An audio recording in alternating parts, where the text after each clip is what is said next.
안녕하세요.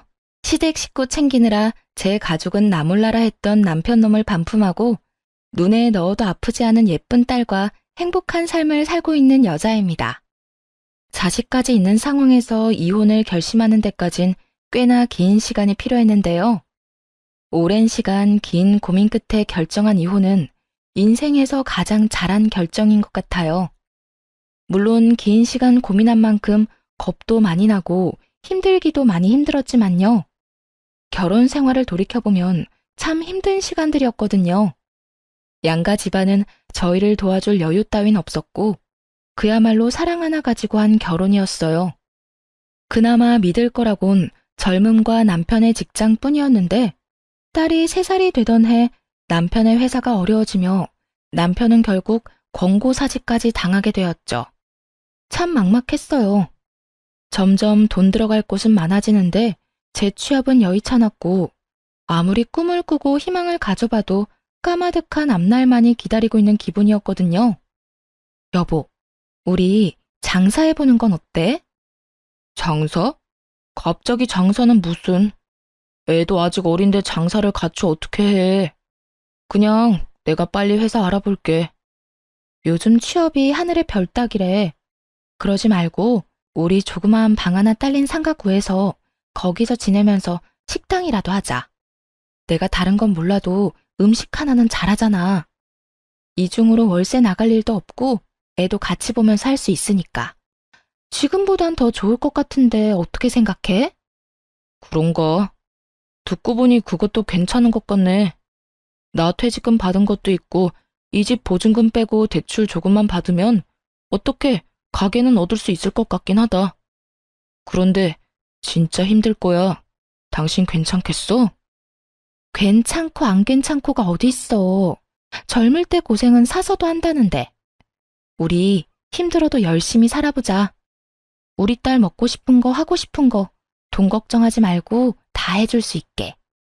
그렇게 식당을 차렸고 생각보다 더 힘든 날들의 연속이었어요.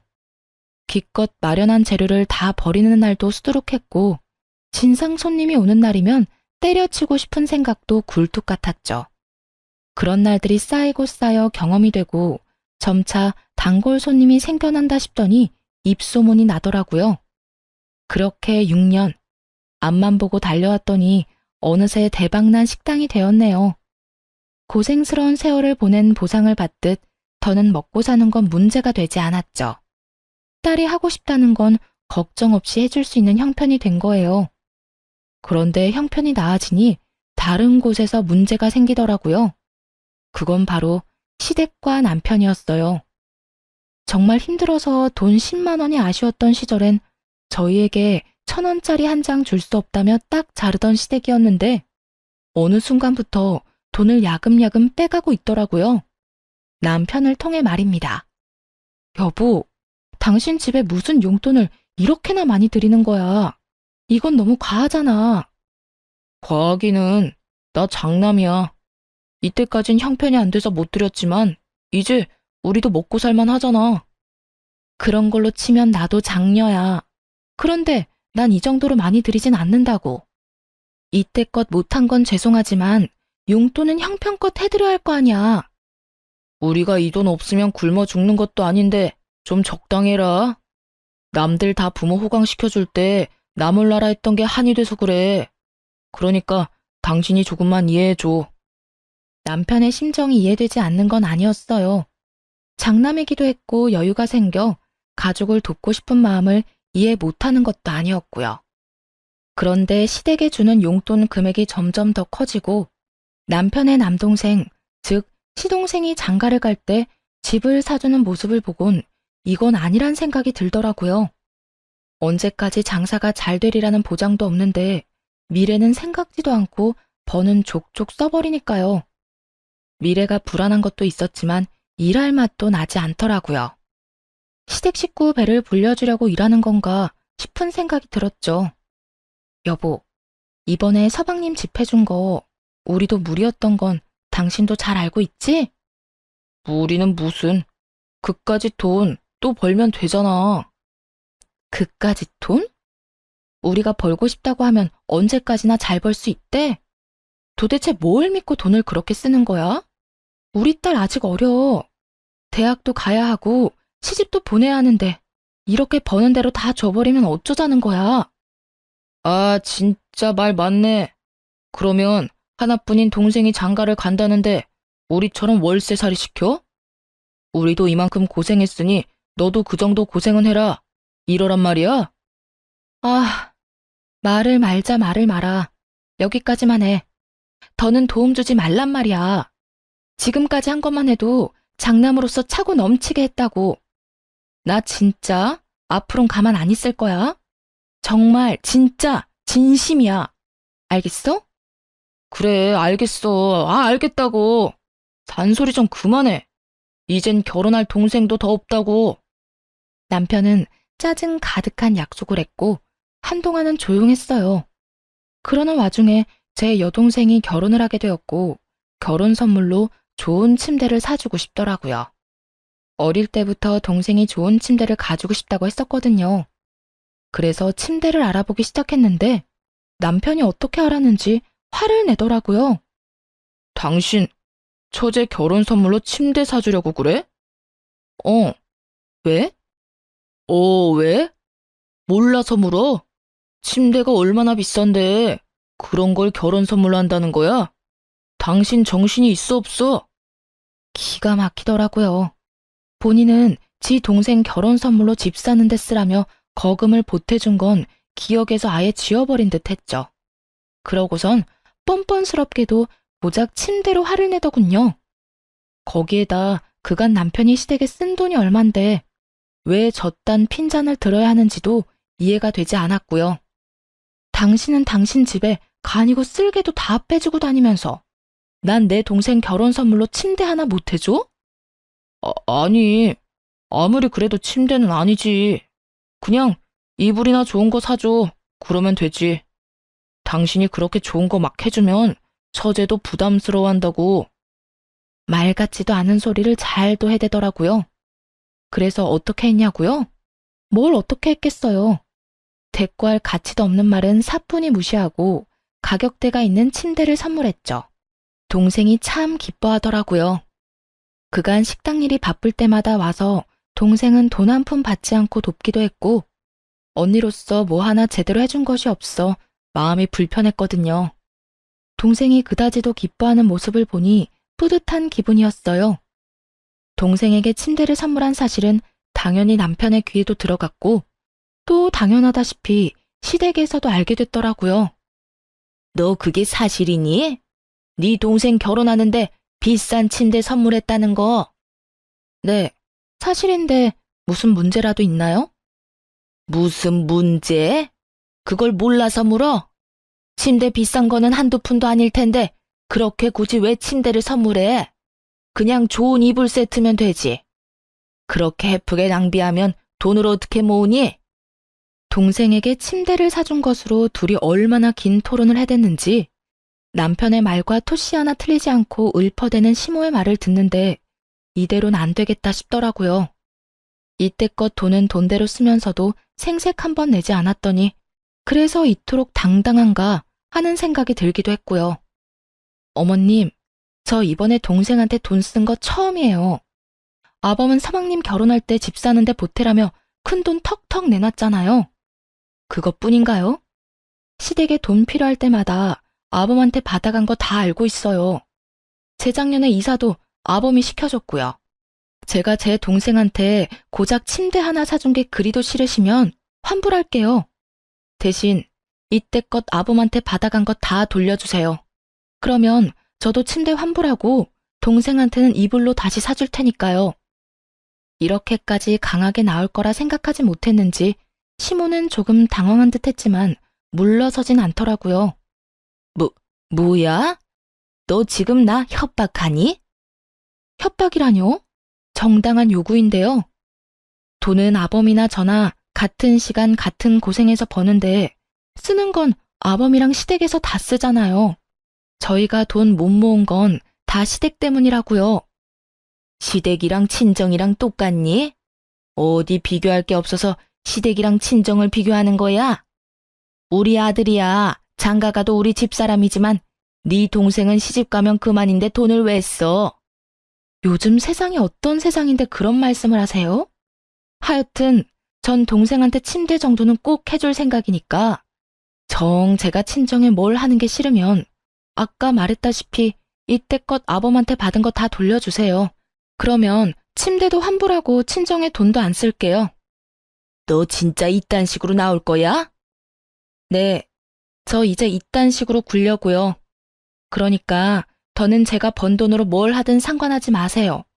앞으로 저 몰래 아범한테 큰돈 받아내는 것도 그만하시고요. 시모는 아무 말도 연락도 없더라고요. 남편 역시 시모를 통해 전해 들은 것인지 한동안은 제 비위를 잘 맞추려고 노력하는 게 눈에 보였어요. 여전히 시댁으로 용돈은 주고 있었지만 더는 큰돈이 가는 일은 없더라고요. 그렇게 한동안은 조용했는데 동서가 출산을 하며 다시 일이 터졌네요. 동서는 원래도 엄살이 심하고 장깨가 많은 사람인지라 명절 때면 제가 고생이 이만저만이 아니었거든요. 명절만 되면 여기도 아프고 저기도 아프기 일쑤였죠. 어떤 날엔 여자만 걸리는 마법데이를 내세워 일을 미루기도 했고요. 그런 동서에게 출산은 좋은 핑곗거리였겠죠. 시댁에서 마주칠 때면 남편을 붙잡고 힘들다고 징징대기 바쁘더라고요. 아주버님, 저 요즘 잠도 못 자고 너무 힘들어요. 그이도 회사 일로 바빠서 아무것도 못 도와주고 독박 육아하려니 너무 힘들고 우울해요. 어쩐지 재수씨 안색이 창백하다 싶었는데 힘들어서 그런 거였어요? 네. 아기가 내려놓기만 하면 우니까 화장실도 제대로 못 간다니까요. 도우미분이라도 계시면 좀 살만할 것 같은데 그이 월급으론 도우미까지 부르긴 부담스럽고 그렇다고 혼자 다 하려니 너무 힘들고 지치네요. 그러면 제가 도우미 불러드릴게요. 그까짓 돈 얼마나 한다고. 도와주실 분 불러드릴 테니 걱정하지 마세요. 어머, 정말이요? 아주버님, 너무 감사해요. 역시 우리 아주버님밖에 없다니까. 말릴 틈도 없이 벌어진 상황에 참 기가 막히더라고요. 그렇다고 서방님이 능력이 안 돼서 도우미를 못 부르는 형편도 아니었죠. 심지어 육아휴직을 내고 아기를 같이 돌보고 있다는 걸 아는데도 거짓말을 살살 해대더라고요. 더 열받았던 건 전 육아를 하다 손목이 움직이지 않는 상황에도 돈이 아까워 사람도 부르지 못하고 혼자 육아를 했었거든요. 그걸 떠올리자 더욱 화가 치솟았죠. 오죽하면 호탕하게 웃고 있는 남편의 얼굴에 손에 잡히는 대로 던져버리고 싶은 심정이었으니까요. 그렇게 저만 빼고 화기애애한 시댁 모임이 끝나고 집으로 돌아오자마자 남편과 크게 다퉜어요. 여보, 진짜 미쳤어? 도우미 부르는 돈이 한두 푼인 줄 알아? 하루만 불러주는 것도 아니고 적어도 일주일에서 2주일은 불러야 할 텐데 나하고 상의 한마디 없이 그렇게 말하면 어떻게 해? 아, 진짜 적당히 좀 해라. 같은 여자로서 재수씨가 불쌍하지도 않아? 그러는 나는 당신은 내가 불쌍하지도 않아? 나도 온몸에 파스로 도배를 했어. 일하느라 안 아픈 데가 없다고. 이런 나는 본 척도 안 하면서 재수씨가 힘든 꼴은 그렇게 보기가 힘들디? 그래서 나한테 상의도 안 하고 그런 큰 결정을 덜컥 한 거냐고. 가게 일은 당신 혼자 다 해? 나도 해. 가게에서 나온 수익금 중엔 내 몫도 있다고. 내 돈으로 내가 가족을 위해서 좀 쓰겠다는데 이렇게까지 사람을 몰아세워야 속이 편해? 이렇게까지 몰아세우게 만든 사람이 누군데? 어떻게 당신은 당신 집 일이라면 앞뒤 없이 지갑이 바로 열려? 그리고 뭐? 당신 돈? 정확히 해야지. 그건 당신 돈이 아니라 우리 돈이야, 우리 돈. 아, 진짜. 그러면 이러지 말고 우리 수익 분배를 확실하게 하자. 정확히 반반 나눠서 어디에 얼마를 쓰든지 간에 서로 간섭하지 말자고. 좋아, 그렇게 해.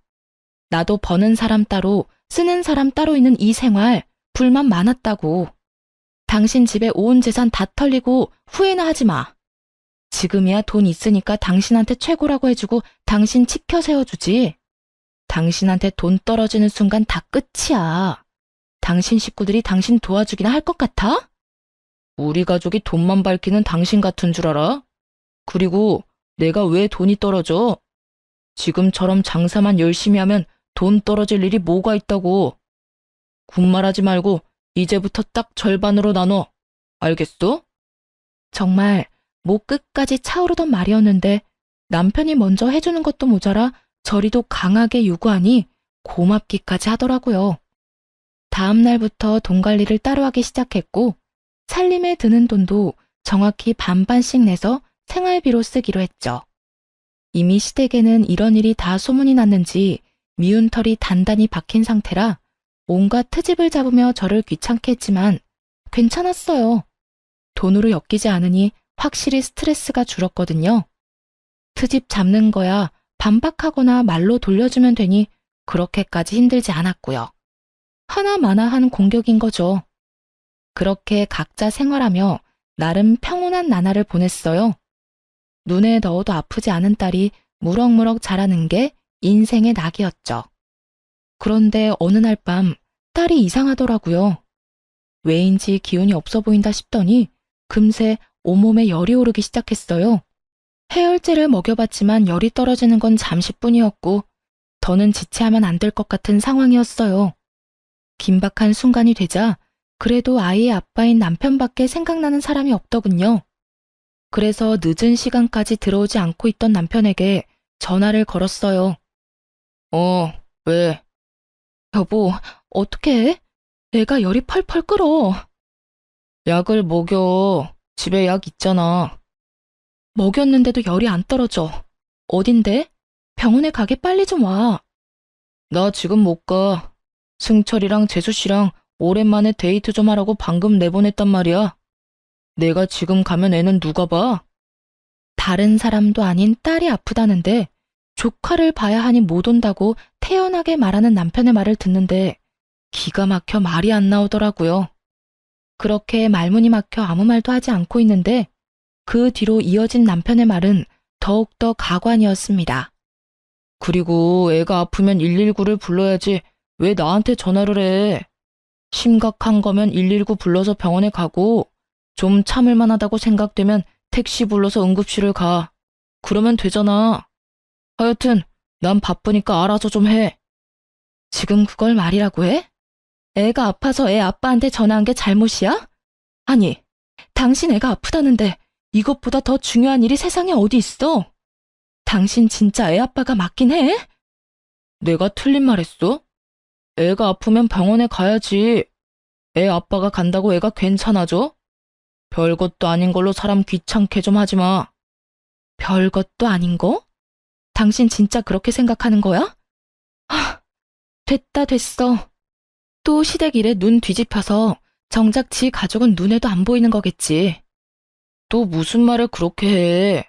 당신도 잘 알 거 아니야. 육아한다고 두 사람 제대로 된 데이트도 못하는 거. 오랜만에 데이트 좀 하라고 내보냈는데 이제 와서 내 애 아프다고 들어오라는 말을 어떻게 해? 하여튼 난 바쁘니까 알아서 해. 딸이 아프다는데 동생네가 데이트를 해야 하니 조카를 봐줘야 해서 정작 지 애한테는 못 온다는 남편. 너무 황당한 말을 들으니 순간적으로 머리가 멍해지더라고요. 이놈이 정말 미쳤나 싶어서 말이죠. 남편은 바쁘다며 전화를 끊어버렸고 결국 전 119를 불러 딸을 데리고 병원으로 갔어요. 다행히 고열은 잡혔지만 화는 서서히 끓어오르기 시작하더군요. 이딴 인간도 남편이라고 계속 믿고 사는 것이 맞는가 하는 생각이 들기도 했고 시간이 지나도 남편이 변할 거란 생각은 들지 않았어요. 이혼한다면 아빠 없이 자랄 딸이 마음에 걸리긴 했지만 이런 아빠라면 굳이 필요하지도 않을 듯 했고요. 무엇보다 딸에게 도움은커녕 상처만 될 것 같기도 했죠. 그렇게 이혼 쪽으로 마음이 기울어진 상태에서 집으로 돌아갔고 집에는 조카를 보느라 많이 지친 남편이 침대에 누워있더라고요. 그 꼴을 보기 싫어 눈을 감고 싶었는데 다음 순간 나온 남편의 말은 정말 온 정이 떨어졌네요. 왔어? 뭐래? 괜찮다지? 적당히 웃음이 섞인 질문.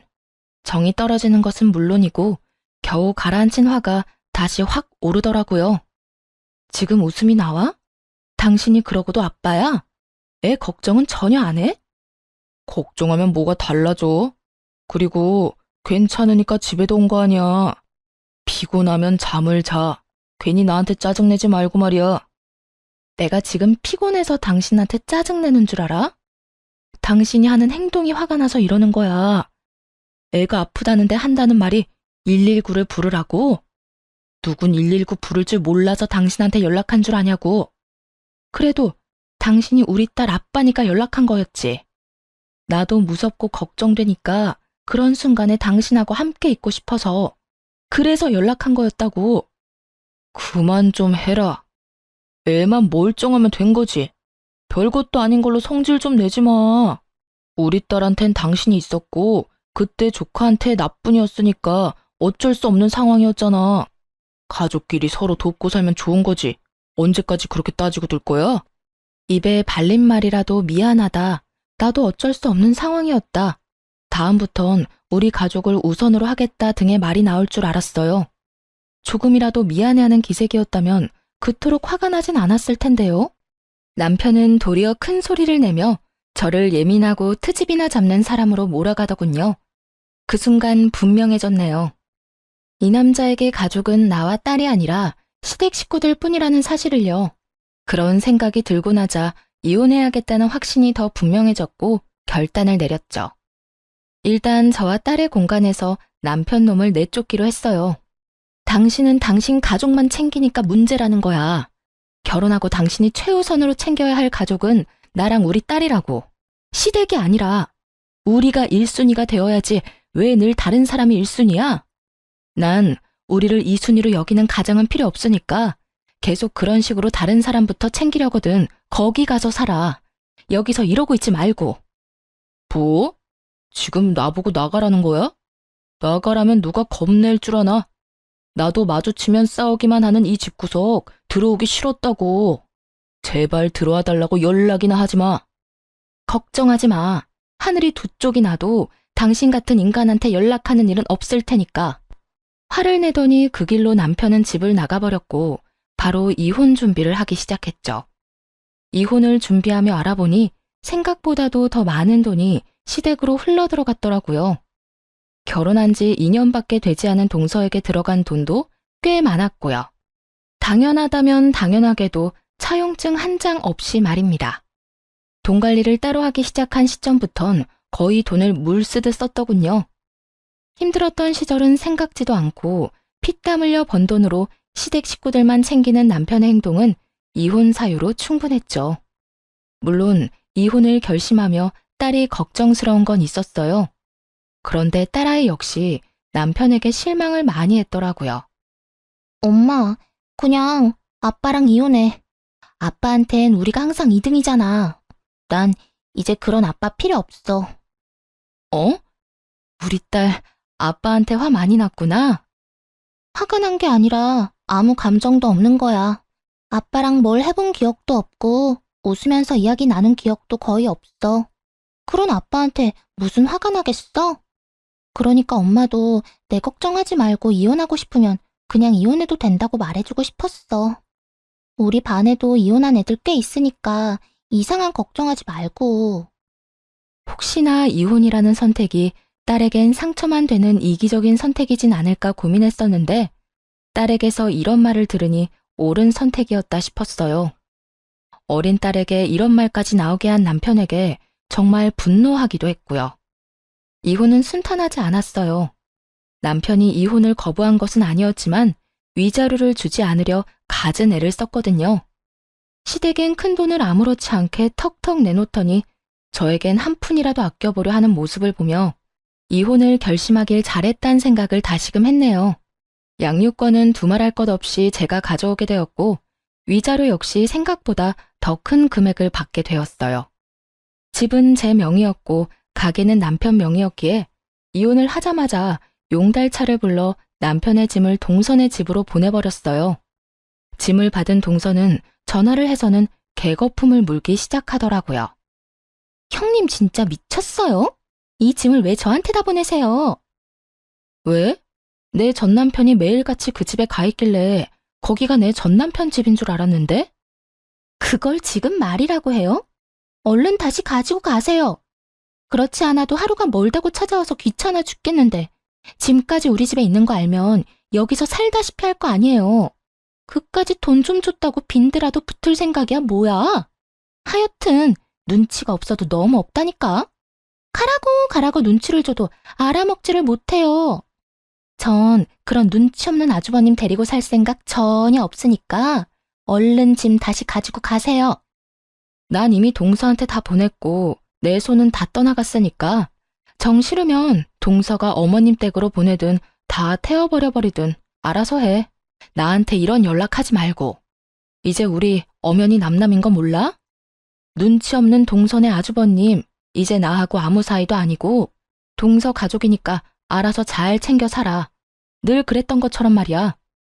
언제는 전남편이 최고라며 치켜세우기 바쁘더니 빼먹을 것이 없어지자 동서는 전남편을 짐짝 취급을 해대더라고요. 형님, 글쎄 전 아주버님을 제 식구라고 생각해 본 적이 없다니까요. 식구도 아닌데 무슨 돈은 그렇게나 많이 받았대? 차용증 한 장 없이 말이야. 그거야. 난 그저 힘들다고 했을 뿐인데 아주버님이 나서서 돈을 준 것뿐이라고요. 주는 돈을 안 받는 사람이 어디 있어요? 그리고 다 갚을 거예요. 가족끼리 차용증은 무슨? 데리고 살라고 할 땐 식구가 아니라고 하더니 돈 이야기엔 가족? 동서는 참 말이 앞뒤가 안 맞네. 자기 마음대로 이랬다 저랬다 편하게도 산다. 하여튼 형님한테 빌린 돈 아니니까 신경 쓰지 마세요. 짐은 빨리 다시 가지고 가시고요. 동서는 화를 내며 온갖 험한 말과 함께 전남편에 대한 욕을 쏟아냈고 그 모든 내용을 녹음해 전남편에게 보내버렸어요. 돈은 돈대로 쓰고 무슨 일이 있다면 만사를 제쳐놓고 도와줬던 인간들이 전남편을 어떻게 생각하고 있는지 알려주기 위함이었죠. 보낸 녹음 파일을 다 들은 남편은 전화를 해 화를 내기 시작하더군요. 당신 이게 뭐야? 이딴 거 보내면 내가 후회라도 할 줄 알아? 당신 같은 인간은 후회라는 감정도 사치라는 거 나도 잘 알아. 난 그저 당신이 지금 어떤 처지인지 똑바로 알고나 있으라고 보낸 거야. 당신이 그렇게 믿어 의심치 않던 당신 재수씨도 당신이라면 지긋지긋하다고 하니 당신 엄마 집에나 가야겠네. 하여튼 오갈 데 없다고 우리 집엔 오지 말고. 이젠 우리 집에 당신 짐도 없으니까 말이야. 내가 말했지. 오라고 해도 안 간다고. 이혼까지 한 마당에 내가 미쳤다고 그 집에 가냐? 당신 잊었나 본데 가게는 내 거야. 가게가 있는데 그깟 집 언제든 벌어서 사면 된다고. 그때 가서 후회나 하지 마. 당신이야말로 이 가게 아니면 어디 가서 돈이나 벌어 먹고 살 수 있을 거나 같아? 나니까 당신 데리고 살아준 거야. 이거 왜 이래? 어디 두고 보자. 그래, 누가 더 잘 먹고 잘 사나. 그래, 두고 보자고. 전 남편은 제가 이혼을 후회할 것이라 호언장담하더군요. 길고 짧은 건 대봐야 안다지만 이건 굳이 대보지 않아도 뻔히 알 수 있는 것이었죠. 그렇게 마지막까지도 전 남편과는 얼굴을 붉히며 끝을 봤고 저와 딸은 빠르게 안정을 찾아갔어요. 워낙 가정에 무관심했던 아빠라 없어도 표시도 나지 않더라고요. 전 남편의 빈자리가 아쉽기는커녕 이혼 따위 한 적도 없다는 듯 평화로운 나날들을 보내고 있었죠. 그렇게 3개월쯤 지났을 때일까요? 전 남편의 가게에 파리만 날린다는 소문이 나돌더라고요. 제가 빠진 가게가 평탄하지 않을 거라는 예상은 했지만 그 시점이 너무 빨라 조금은 놀랍더라고요. 도대체 어떻게 된 것인지 궁금해지던 찰나 전 남편에게 연락이 왔어요. 여보, 나 요즘 너무 힘들다. 우리가 힘들게 일군 가게 문 닫기 직전이야.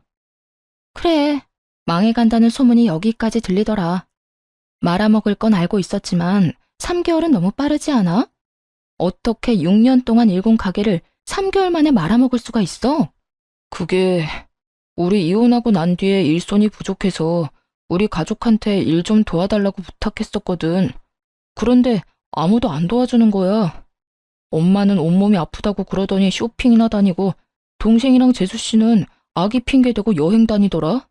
돈 받아갈 땐 간이고 쓸개고 다 빼줄 것처럼 굴더니 정작 내가 필요할 땐 아무도 안 도와주는 거 있지? 내 연락도 차단해버리고 말이야. 결국엔 직원을 구했는데 그 직원이 식자재 관리를 잘못하는 바람에 손님들 장염 걸리고 식품위생청 신고 들어오고 난리도 아니었어. 들어보니 망해가는 식당의 지름길을 밟고 있더라고요. 잘못된 식자재 관리에 단골 손님들의 장염, 칭찬이 가득했던 가게 리뷰엔 각종 악플만 가득하다고 하더라고요. 음식 맛이 변했다는 것부터 해서 더럽다, 직원들이 불친절하다, 다신 가지 않겠다 등 영업 정지는 물론이고요. 하소연하며 울먹이는 전 남편의 말을 듣고 있는데 더 말을 섞고 싶지도 않았네요. 식자재 관리는 직접 해라. 사장이 친절해야 직원도 친절하다. 쓰레기통에서는 개도 밥 먹기가 싫다 등등. 입이 마르고 닳도록 말했었는데 단 하나도 새겨듣지 않아 일어난 일들이더군요. 거기에다 전 시댁 인간들까지 한몫했고 말이죠. 왜 아무 말도 없어? 나랑 이제 말도 하기 싫어? 당신 같으면 당신이랑 말 섞고 싶겠어? 그러게, 내가 뭐라고 그랬어? 당신한테 식구는 우리라고 했었지? 돈은 돈대로 뜯기고 가게는 가게대로 말아먹고 다 망해가는 거 자랑질이라도 하려고 연락했니? 왜 연락한 거야? 아니, 넌 그냥 일이 이렇게 되고 나니까 당신 생각나서 연락했어. 당신 말이 다 옳았다 싶기도 해서 말이야. 미안해. 그땐 내가 어리석었어. 이제 와서 사과하면 내가 받아줄 거라 생각해? 정신 차려. 이혼 도장 잉크 마른 지 오래고 난 당신 사과 같은 거 이제 필요 없어.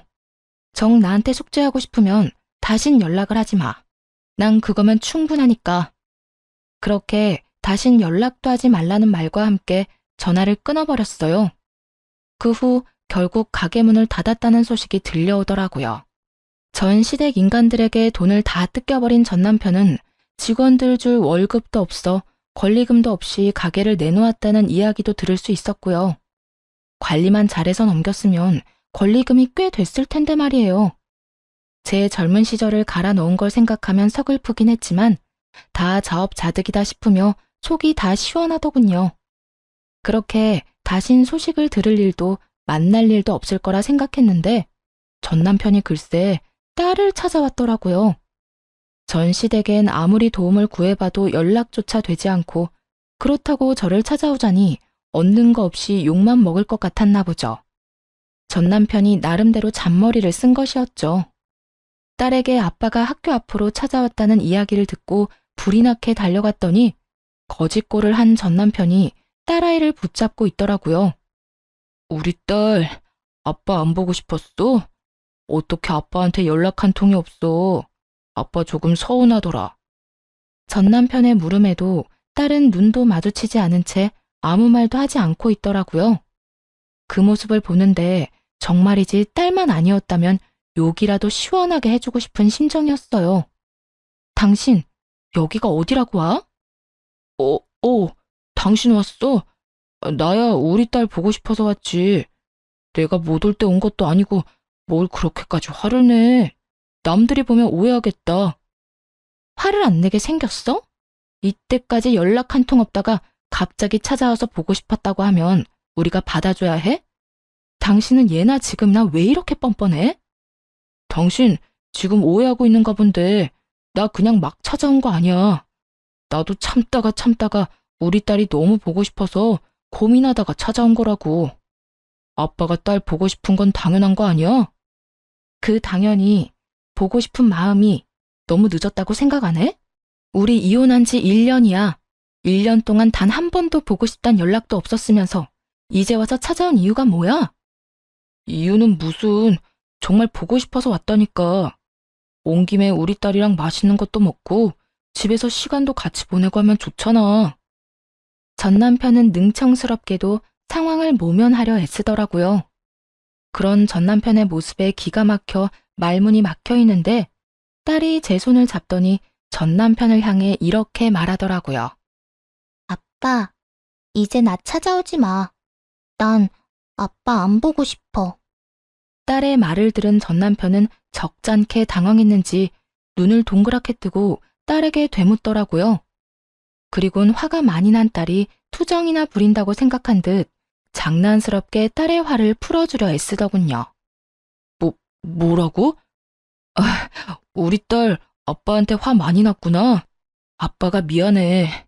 이렇게 아빠 사과할 테니까 화 좀 풀어라. 응? 나 아빠한테 화 안 났어. 그냥 아빠가 보고 싶지 않을 뿐이야. 내가 아플 때도 엄마가 힘들 때도 우리보다는 다른 사람 돕는다고 바빴어. 난 아빠 필요 없어진 지 오래됐어.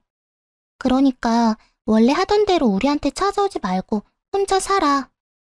딸, 그땐 아빠가 어리석었어. 아빠가 진짜 반성 많이 했다고. 그러니까 우리 딸 화 좀 풀어주면 안 될까? 이제부터 아빠가 우리 딸한테 정말로 잘할게. 우리 딸이 필요하다고 하면 그게 어디든 언제든 상관없이 만사를 제쳐두고 달려올게. 응?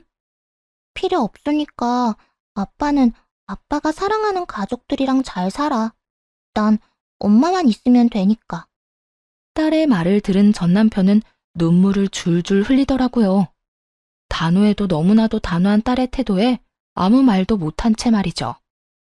사실 딸의 말을 들으며 조금은 당황스럽기도 마음이 아프기도 했어요. 전 남편이 불쌍해서 마음이 아픈 것이 아닌 아빠를 저리도 미워하게 된 딸의 심정이 어땠을까 하고 생각하니 마음이 찢어지게 아프더라고요. 그리고 딸이 전 남편을 미워하는 건 알고 있긴 했지만 저토록 미워하는 줄은 몰랐기에 전 남편 못지않게 당황스럽기도 하더라고요. 전 남편은 눈물만 뚝뚝 흘리고 있었고 딸은 그런 아빠의 모습이 더는 보기 싫다는 듯 손을 잡아 끌더군요. 그게 전 남편을 마지막으로 만난 날이었어요. 딸에게 그런 말까지 들은 전 남편은 더는 찾아오지 않았으니까요. 이젠 정말 끝이라고 생각했습니다. 그런데 끝날 때까지 끝난 것이 아니더라고요. 당시 동네 마트에서 계약직으로 일하고 있었는데 그곳으로 글쎄 동서가 찾아왔더라고요. 도대체 어떻게 알고 찾아온 것인지 알 수는 없지만 찾아와 다짜고짜 한다는 말이 정말 가관이었어요. 형님, 이렇게 숨어 있으면 내가 모를 줄 알았어요? 숨긴 누가 숨었다고 그래. 난 그저 내 할 일 하면서 열심히 살고 있는 거야. 갑자기 찾아와서 뭐 하는 짓이야, 지금? 뭐 하는지? 몰라서 물어요? 당장 형님 남편 데리고 가요. 내가 아주버님 때문에 살 수가 없다고요. 하루가 멀다고 찾아와서 돈 내놓으라고 빚독촉을 해대는데 정말 살 수가 없다고요. 정말 살 수가 없는 사람이 누군데 이딴 말을 하는 것인지 이해가 되지 않았어요. 동서는 마치 제가 이혼했다는 사실을 모르는 사람처럼 몰아세우기 시작했고 그런 뻔뻔한 태도에 화가 점점 치솟기 시작했죠. 살 수가 없으면 돈을 갚아. 그러면 되겠네. 그리고 나랑 그 인간 이혼한 지가 언젠데 날 찾아와서 이 난리야? 여기서 난동 그만 부리고 동서 아주버님하고나 잘 이야기해봐. 말이 통했으면 여기까지 찾아왔겠어요? 내가 정말 살 수가 없다고요. 이미 동네에 소문까지 나서 이사해야 할 판국이라고요. 그래? 이사하려면 집 팔아야 하잖아. 집 판 김에 돈 갚으면 되겠네. 기억하지? 그 집 살 때 그 인간이 큰 돈 보탠 거. 도움받은 금액이 꽤 큰데 입 싹 닫지 말고 얼마라도 좀 갚아. 사람이 그 정도 양심은 지키면서 살자. 어? 형님, 정말 이러실 거예요? 동서는 본격적으로 언성을 높이며 행패를 부리기 시작하더라고요. 여기 귀 먹은 사람 없어. 소리 못 낮춰? 남의 직장까지 찾아와서 이게 도대체 뭐 하는 짓거리야? 그러니까 이 꼴 저 꼴 보기 싫으면 아주버님 데리고 가면 되잖아요. 저라고 좋아서 이러는 줄 알아요? 저도 바쁜 사람이라고요. 동서는 전 남편을 데리고 가라며 말 그대로 난동을 부리기 시작했어요. 말 자체가 통하지 않았고 어떻게 해야 할지 몰라 당황하고 있던 그 순간 마트 사장님이 다가와 제 앞을 막고 섰어요. 저기요, 여기서 이러시면 안 됩니다. 당장 나가주세요. 갑작스러운 사장님의 등장에 동서는 몸까지 바르르 떨며 사장님을 밀치며 화를 내기 시작하더군요. 이 아저씨는 또 뭐야? 난 아저씨랑 할 이야기 없거든요. 당장 비켜요. 비키라고. 자꾸 이런 식으로 굴면 경찰에 신고할 수밖에 없어요. CCTV도 있고 이 정도면 영업 방해로 신고하기에 충분하거든요. 경찰서까지 끌려가기 싫으면 당장 나가세요. 사장님은 휴대전화를 꺼내들며 동서에게 엄포를 놓았고 동서는 그제야 허겁지겁 도망을 가더라고요. 한바탕 소란이 지나가고 난 후 정신이 되돌아오니 도저히 당하고만 있을 수는 없다는 생각이 들더라고요. 돈을 받았을 때는 언제고 이제 와서 돈 내놓기 싫은 그 심부도 심부였지만 이미 다 끝난 저를 찾아와 난동을 부리는데 도저히 용서할 수가 없었어요. 당시 동서는 회사를 이직한 상태였는데 전 남편에게 숨기고 있다는 사실을 전 알고 있었어요. 눈에는 눈, 이에는 이라고 전 남편에게 연락해 동서가 이직한 회사를 알려주었죠. 입사하는 것이 하늘의 별 따기라던 대기업에 다니고 있다는 사실을요. 전 남편이 회사로 찾아가 돈을 내놓으라고 제대로 난동을 쳤는지 신고를 받고 출동한 경찰에게 잡혀 유치장 신세를 지게 되었다 하더군요. 가족 타령하며 좋다고 붙어먹을 때는 언제고 돈 때문에 서로를 못 잡아먹어 안달이 난 꼴이 참 보기 좋다 생각했네요.